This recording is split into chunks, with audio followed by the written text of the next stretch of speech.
We lived on Novi Road. There was 5 acres, and the location was where it's not any longer Denny's, but the restaurant Denny's and Red Lobster sit, and then it went back all the way to the end of the property of the mall. Novi was very, very rural at that time. So the only time there was a lot of activity in town was on Sundays when all the people from the city would come out to go to Wall Lake Amusement Park. And my sister and I used to be able to pick up the bottles that the people threw out on the weekends so we could get 2 cents a bottle back then and have money. My father used to say, Novi is such a great place. Everybody's going to want to move here one day. And I used to look around and see all the empty fields and say, why would people want to move here? But he was right. He had a great vision. In some respect, it was better back in those days, I guess, for some of the people. But progress has a way of growing, and I could see it even when I came out here in 45. That Detroit had to go, and I had to go west. There's no other way for it to go. And when I spotted this corner on Novi Road and Grand River, I knew that someday or sooner or later it'd be a choice corner. And that's why I bought it back in the years ago. Leo was right. Novi is indeed the perfect location. So much so that in the 1950s, neighboring communities began to increase their borders by taking Novi land.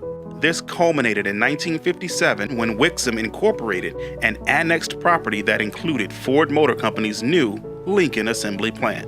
We hated to lose the Lincoln plant, and I think that I had done certainly all I could to get it there. And when election was over, we did challenge it in court.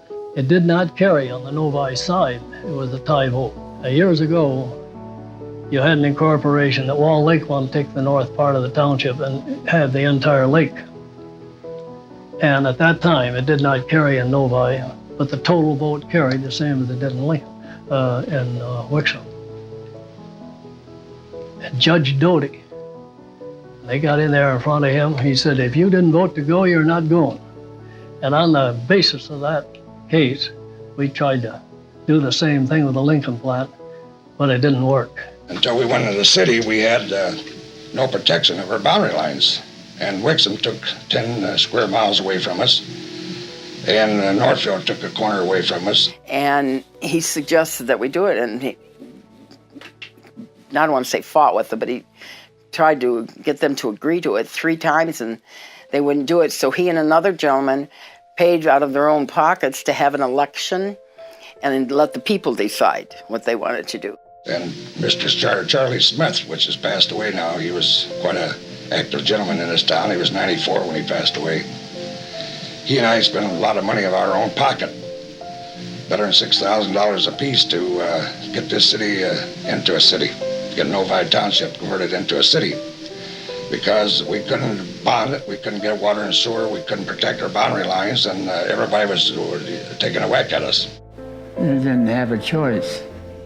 Because our cities around us then were taking little parts of our land. We're going to take part of northern Novi, western Novi, southern Novi, and whoever wants the rest. That was the way it was going to work.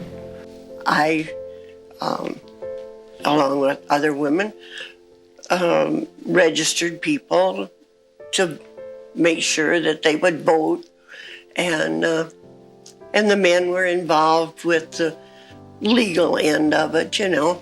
The JCs, we went door to door and with petitions.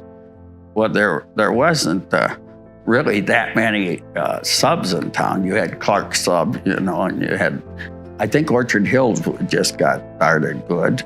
We went door to door and got the signatures.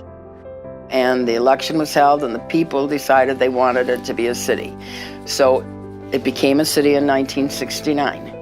And I don't know if that was the best thing to do or the worst thing to do, but here we are today. But everything fell into place. A new community that had expectations. A new city council that they just took care of business. And the people sitting at the table amongst us were ready to help us do it.